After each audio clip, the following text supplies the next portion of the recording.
Serpe. Ekranlarınızdaki 9 numaralı oyuncu. Çempionatımızı xilas edicini kifayət edir, yaxşı tanıyır. Vüqar Bayramovla komanda yoldaşı olub. Yeri gəlmişkən. Polak servisi yerinə yetirdi. Roman Gorski'den ötürmə. Reyes Rodriguez. Çox qüvvətli zərbə top. Geri qaydır blokda. Oynadık orada. Əl oynayır blokda. Pedro Luis da Silva.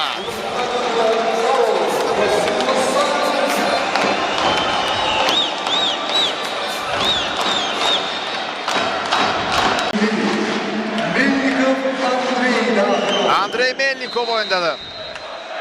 Gorski kənara gəlib. Reyes Rodriguez. Yenə yaxşı zərbə idi, götürdü Seppe. Rata blok! Da Silva! Pedro Luis da Silva.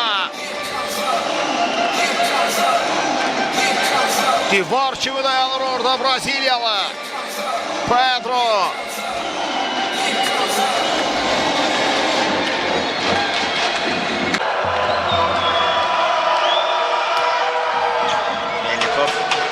Gorski'den ötürən mükemmel zərbə da Silva! Da Silva!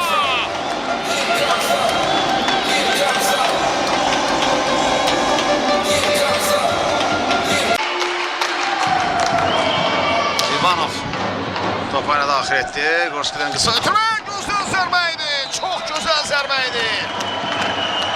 Davuda effektiv zərbə indirir. Yakubu Dauda 2-2 de hesap.